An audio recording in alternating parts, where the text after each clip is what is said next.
नमस्कार दोस्तों, आपका दिल से स्वागत है मेरे YouTube चैनल मोटिवेशनल कहानियां में। दोस्तों, आज इस कहानी के माध्यम से हम आपको कुछ ऐसे तरीके बताएंगे जिनसे आप धोखा खाने से खुद को बचा सकते हैं। भावनात्मक रूप से कमजोर आदमी का लोग हमेशा फायदा उठाते रहते हैं। जो भी इंसान नर्म दिल का होता है, यानी कि भावनात्मक रूप से करुणान होता है, वह अपनी करुणा बस दूसरों की सहायता तो कर देता है, लेकिन बदले में उसे हमेशा धोखा ही मिलता है। तो क्या एक इंसान को भावनात्मक नहीं होना चाहिए? क्या उसे दूसरों पर भरोसा नहीं करना चाहिए? दूसरों की सहायता नहीं करनी चाहिए?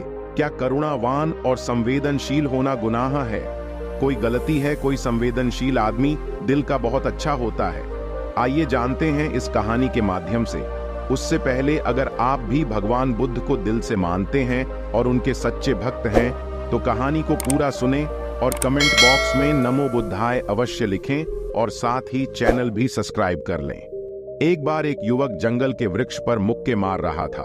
वह बहुत जोर जोर से मुक्के मार रहा था। वह अपने मन का गुस्सा निकालने की कोशिश कर रहा था। शायद उसको किसी ने धोखा दिया था या फिर उसके साथ बहुत बुरा हुआ था, जिससे वह बहुत ज्यादा परेशान था। उसे कहीं भी शांति नहीं मिल रही थी। वह लगातार उस वृक्ष पर मुक्का मार रहा था, जिससे उसकी उंगलियां लहूलुहान हो चुकी थी। उसी जंगल में एक शीतल पानी का झरना था। वहां पर एक बौद्ध भिक्षु रोज संध्या के समय स्नान करने आया करते थे। यह उनका नित्य का नियम था। आज जब वह इस रास्ते से स्नान करने के लिए उस जंगल में आए, तो उन्होंने देखा कि युवक जोर जोर से चीख रहा था और रो रहा था और लगातार उस वृक्ष पर मुक्के मारे जा रहा था। उस युवक के आसपास कोई मौजूद नहीं था। इससे उस भिक्षु को उस युवक की चिंता होने लगी। उसने सोचा कि अगर मैं इसे ऐसे ही अनदेखा करके चला जाऊं, तो कहीं ये अपने साथ कुछ गलत ना कर ले। ऐसे विचार आने के बाद भी वह कुछ नहीं बोले। वह लगातार उस युवक की तरफ देखे जा रहा थे। कुछ देर तक तो उस युवक ने उस भिक्षु को नजरअंदाज किया, लेकिन कुछ देर बाद उसे अजीब सा लगने लगा। उसने सोचा, ना तो यह मुझे रोक रहा है और ना ही कुछ कह रहा है। ये तो बस मुझे देखे जा रहा है। इसका क्या मतलब है? बहुत अजीब आदमी है। ऐसे ही विचार उस युवक के मन में उठने लगे। जब कुछ देर बाद भी वह भिक्षु कुछ नहीं बोला, तो युवक ने अचानक से उस भिक्षु से पूछा कि महाशय, आप अपने रास्ते क्यों नहीं चले जाते? आपको क्या मतलब? आप यहाँ? भिक्षु ने बहुत शांत स्वर में कहा कि मैं तुम्हें रोक नहीं रहा हूं, तुमसे कुछ कह नहीं रहा हूं, तो मुझसे तुम्हें क्या परेशानी है? मेरी तरह ही यह वृक्ष, पौधे और पक्षी, यह सब तुम्हें तो देख ही रहे हैं। जब इनसे तुम्हें कोई परेशानी नहीं है, तो मुझसे क्यों परेशानी है? यह सुनकर और युवक जोर से चीख कर बोला, मुझे सबसे परेशानी है। मैं सबसे नफरत करता हूं। यहां पर सब धोखेबाज लोग रहते हैं। कोई किसी का नहीं होता इस दुनिया में। इस तरह बोलते बोलते वह फूट फूट कर रोने लगा और रोए जा रहा था, और भिक्षु उसे देखे जा रहा था। वह भिक्षु उसे चुप कराने की कोशिश भी नहीं कर रहा था। यह बात तो उस युवक को और ज्यादा अजीब लगी। अब रोना बंद करके उस युवक ने सीधे होकर उस भिक्षु से कहा, आप बहुत अजीब आदमी हैं। आपके सामने कोई इंसान रो रहा और आप उसे चुप भी नहीं करा सकते। आपके मन में बिल्कुल भी संवेदना नहीं है। बहुत अजीब और कठोर हृदय वाले साधु हैं। आपको अपने साधु होने पर खेद होना चाहिए। और ऐसे ही न जाने क्या क्या जली कटी बातें वह युवक उस भिक्षु को सुनाने लगा। कुछ देर बाद जब युवक का गुस्सा निकल चुका, तब भिक्षु ने बहुत ही शांत स्वर में कहा कि आज मैं तुम्हें कंधा दे सकता हूं, तुम्हारे आंसू भी पोंछ सकता हूं, लेकिन इससे तुम्हारी समस्या का समाधान नहीं होगा। कुछ देर के लिए तुम्हारा मन शांत हो जाएगा। उसके बाद फिर वही जिंदगी, वही लोग जो तुम्हें आज कंधा देने के लिए भी तुम्हारे पास नहीं है। फिर से तुम उसी जिंदगी में लौट जाओगे। कोई तुम्हें धोखा देगा और कोई तुम्हारा फायदा उठाए, और तुम अपने मन को ऐसे ही तकलीफ पहुंचाते रहोगे। तो आंसू पोंछने की बजाय तुम्हें मुझसे कुछ ज्ञान की बातें जान लेना चाहिए, जिससे तुम्हें जीवन में कोई भी धोखा ना दे सके, तुम्हारी अच्छाई का कोई भी फायदा ना उठा सके। याद रखना, आंसू पोंछने वाले तो तुम्हें बहुत मिल जाएंगे, लेकिन ध्यान और सही समझ देने वाला कभी कभी कोई इंसान मिलता है। भिक्षु ने उसे बताया कि मैं पास ही के झरने में स्नान करने के लिए जा रहा हूं। बहुत ही शीतल पानी है वहां। अगर तुम चाहो तो तुम भी मेरे साथ चल सकते हो। यहाँ पर अकेले परेशान होने से अच्छा है कि तुम झरने के शीतल पानी में स्नान करो, जिससे तुम्हारा दिमाग, मन, मस्तिष्क और तुम्हारा शरीर सब कुछ पवित्र हो जाएगा। ये सुनकर वह युवक उस भिक्षु के पीछे पीछे हो लिया। जंगल के बीचों बीच रास्ता झरने की तरफ जाता था। जंगल में सन्नाटा छाया हुआ था। उनके पैरों तले सूखे पत्तों की चरमरा की आवाज पूरे जंगल में गूंज रही थी। आज पूर्णिमा की रात थी और आसमान में चांद अपनी उजली रोशनी उस जंगल में फेंक रहा था। उस रोशनी में दोनों उस झरने की तरफ चले जा रहे थे। रास्ते में चलते चलते उस युवक ने उस भिक्षु से कहा कि महात्मा, आपकी जिंदगी मस्त है, आपको किसी चीज की कोई परेशानी नहीं है।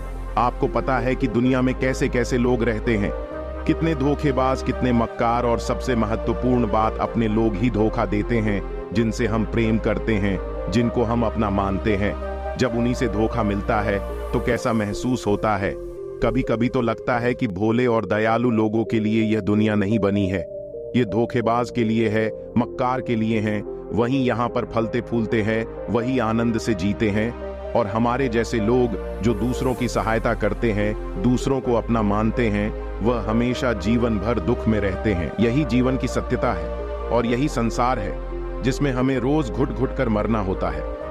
गुरुदेव, आपने सही किया, ऐसी जिंदगी को त्याग दिया, पीछे रहने दिया। अब बस अपने में मस्त, किसी से कोई परेशानी नहीं है, किसी की कोई चिंता नहीं। मैं भी सोचता हूं कि मैं भी संन्यास ले लूं।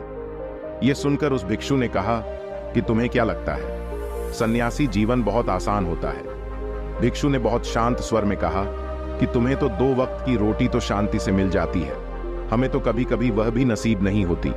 अगर भिक्षा मिल जाती है तो हम खा लेते हैं, वरना हमें तो भूखा ही सोना पड़ता है। यही हमारा सन्यासी जीवन है, हमें हमेशा नीचे सोना रहता है, सिर्फ एक लंगोट में रहना होता है। चाहे कैसा भी मौसम क्यों ना हो, तो यह सब तुम्हें आसान लगता है, तो तुम भी सन्यासी बन जाओ। युवक ने कहा कि आप कहते तो ठीक ही है, संघर्ष तो दोनों तरफ है, सांसारिक जीवन में भी और सन्यासी जीवन में भी। वैसे सांसारिक जीवन भी अच्छा है, लेकिन तब तक जब तक घर परिवार में सुख शांति बनी रहे, धोखा ना मिले, हमारे लोग हमारा फायदा ना उठाए, हमसे झूठ ना बोले, हमें धोखा ना दे, तब तो जीवन जीने का आनंद होता, वरना जीवन नर्क हो जाता है। भिक्षु ने कहा, सन्यास अपने मन से लिया जाता है। जब हमारा मन कहता है कि हमें सन्यास के मार्ग पर सफलता हासिल करनी है, आगे जाना है, तो ही सन्यासी जीवन सफल हो पाता है। लेकिन तुम अपने घर से परेशान होकर, दूसरे लोगों से परेशान होकर सन्यासी बनना चाहते हो, तो तुम्हारा सन्यासी जीवन भी कभी सफल नहीं होगा।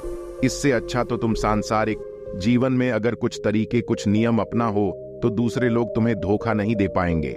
सबसे पहले तो यह समझो कि धोखा उन्हें ही मिलता है जो भावनात्मक रूप से कमजोर होते हैं, जिनका दिल जल्दी पिघल जाता है, जो दूसरों को दुख में नहीं देख पाते। ऐसे लोगों के साथ धोखे होने की संभावना ज्यादा होती है, क्योंकि कोई भी आदमी अपनी परेशानी बताकर, अपने आप को दुख में बताकर तुम्हारा फायदा उठा सकता है। क्या पता वह झूठ बोल रहा हो, वह दुखी होने का नाटक कर रहा हो, लेकिन आपको तो सच ही लगेगा, और उसके कुछ समय बाद आपको पता चलता है कि आपके साथ धोखा हो गया। उसके बाद आपका मन अंदर से टूट जाता है।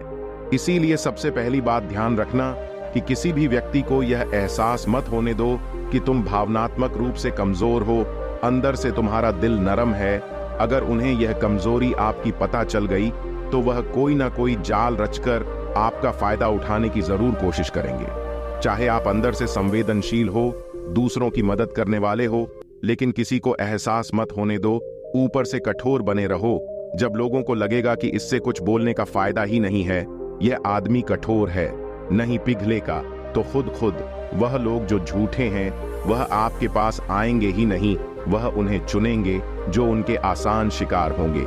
दूसरी बात यह है कि हम बहुत जल्दी दूसरों पर विश्वास कर लेते हैं, और हमारी जल्दी विश्वास करने की आदत ही हमें हानि पहुंचाती है। 2 दिन तुम्हें किसी से मिले हुए नहीं होते हैं और तुम एक दूसरे के हो जाते हो, एक दूसरे पर पूरा भरोसा करने लग जाते हो, और ये भरोसा तीसरे दिन टूट भी जाता है, और फिर तुम्हें धोखा मिलता है, और फिर तुम परेशान होते हो। इसीलिए समय दो।